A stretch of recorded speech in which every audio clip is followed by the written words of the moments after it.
최근에 가격이 많이 빠진 아파트들의 공통점을 한번 찾아봤어요. 네. 그랬더니 뭐냐면 전세 가격 하락이 큰 아파트들이 가격도 많이 빠져요. 무슨 얘기냐면 내가 집을 투자 목적으로 사놨는데 대부분 갭 투자를 해놨을 네. 거 아니에요. 근데 미리 전세 가격이 빠지니까 자금이라든지 여러 가지 압박이 가해지면서 집을 그렇게 매물로 확 내놓는다는 거예요. 그래서 최근에 집값 하락폭이 되게 컸다는 겁니다. 그래서 결국에는 뭐냐면 이제 전세 가격을 관심 있게 보셔야 된다는 거예요. 네. 전세 가격이 예를 들어서 계속 빠지면 집값도 계속 빠질 가능성이 있고 전세 가격이 회복하면 집값이 예를 들어서 상승할 수도 있는 거죠. 그래서 이 가격과 또 전세 가격을 동시에 보시면서 그러니까 제가 이게 흥미로운 게 뭐냐면 아까처럼 가격이 빠져도 수요가 증가한다는 말씀을 드렸잖아요. 네. 근데 왜 그런 현상이 벌어지냐면 투자 목적으로 집을 살 때는 전세를 끼고 한국에선 사잖아요. 그러면 전세 매매 비율이 있지 않습니까? 그죠? 네. 그러니까 쉽게 말해서 분자에는 전세 가격이에요. 분모에는 매매 가격이에요. 그래서 쉽게 말해서 이건 전세 매매 비율이 상승할 때 좋은 거죠. 네. 그렇죠? 예를 들어서 10억짜리 아파트인데 전세 가격이 5억이었습니다. 그러면 전세 매매 비율이 50%죠. 그런데 전세 매매 비율이 70%로 상승했어요. 전세가 7억이 되는 거죠. 그렇죠. 그럼 네. 내 돈이 적게 들어가죠. 네. 그러면 5억을 가진 사람보다 예를 들어서 3억을 가진 사람들이 훨씬 많을 테니 네. 그걸 투자하려는 사람들이 증가하면서 가격이 오를 수 있는 거죠. 네. 그래서 전세 매매 비율이 중요한 거예요. 네.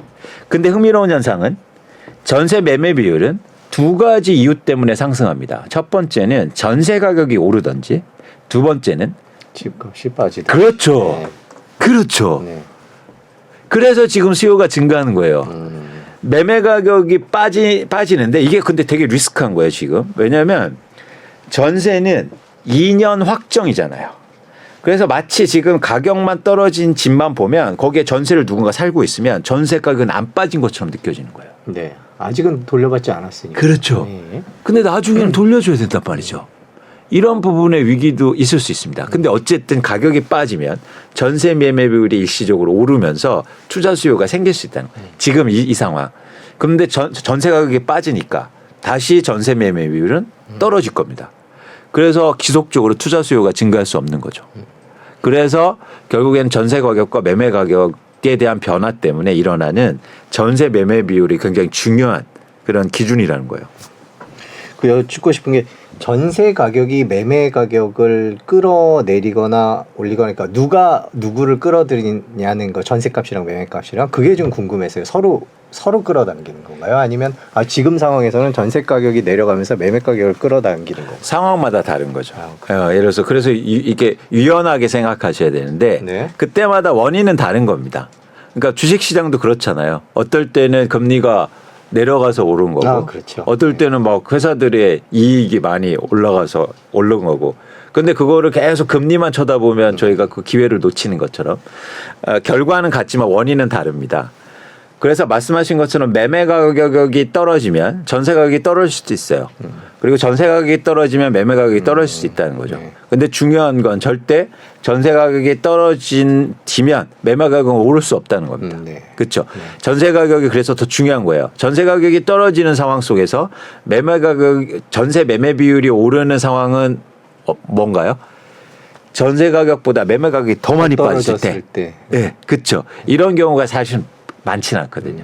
그래서 전세 가격이 미치는 영향이 훨씬 더 크다. 선후 관계를 보면. 네. 그래서 전세 가격을 굉장히 중요하게 보는 이유이기도 합니다. 그럼 최근에 이제 전세값이 많이 떨어졌다라는 얘기는 집값이 앞으로도 더 떨어질 수 있다 이렇게 해석될 여지가 있네요. 인 거죠. 네. 그죠. 그래서 최근에 전세 하락폭이 되게 큰데 네. 이게 점점 한국의 지금 전세 가격이 가장 비쌌을 때가 2020년과 2021년이었어요. 2년 전이네요. 네. 예, 그러네요. 예. 근데 만기가 오네요. 그렇죠. 네. 그렇죠. 가장 전세 가격이 비쌌을 때 계약을 한 임차인들이 네. 이제 만기가 오면서 재계약에 돌입하는 거예요. 네. 그러면서 전세 가격 하락폭이 굉장히 커질 수 있습니다. 그러면 집값에 영향을 크게 미칠 거예요.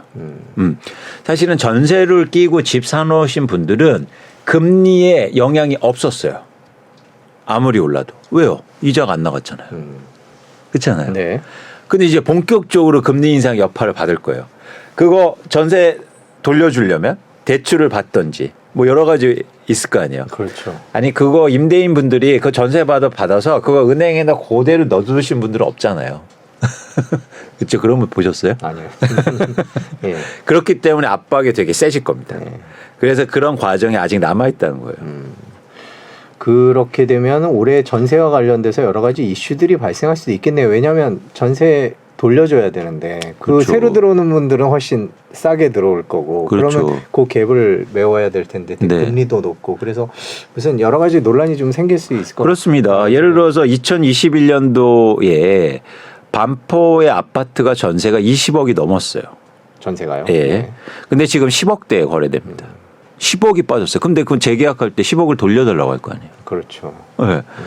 그러면 10억이 바로 그 이자부 자금으로 돌아선다는 겁니다. 그동안 무이자 자금이었는데. 그렇죠. 그 집주인은 이제 돈을 빌려서 해야 되니까 이자를 내야 된다는 말씀이죠. 그러면 금리 이렇게 높았어? 깜짝 놀라실 거예요. 그리고 그 대출이 원활하게 될 가능성도 굉장히 적다.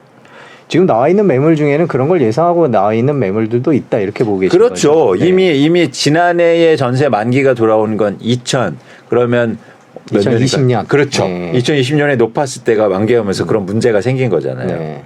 그래서 이미 문제가 이제 시작됐고 그런 지역의 아파트 가격 하락폭이 컸다는 겁니다. 지금 저희가 전세가까지 얘기했는데 지금 다시 얘기를 돌아보면 슬슬 바닥에 가까워진 것 아니냐. 지금 집값이 이미 뭐 30% 떨어진 것도 있고 뭐 20%, 40%뭐 지역마다 조금 다릅니다만은 많이 떨어졌으니까 또 이제 미국이 뭐 금리 얘기는 이제 뭐 방금 말씀하셨습니다만은 그분들의 주장에 따르면 금리도 이제 다 오른 것 같고 이제 내려갈 일만 남은 것 같으니까 집값 슬슬 바닥에 가까워진 거 아니야? 뭐 많이 떨어진 것은 한번 들어가는 것도 괜찮지 않을까? 이런 생각들을 하시거나 이런 말씀들을 하시는 분이 계세요. 그분들에 대해 이런 의견에 대해서는 어떤 생각을 갖고 계세요?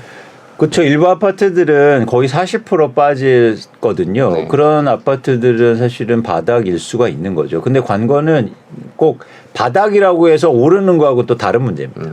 그러니까 계속 길 수가 있거든요. 네. 쉽게 말해서 L자형으로.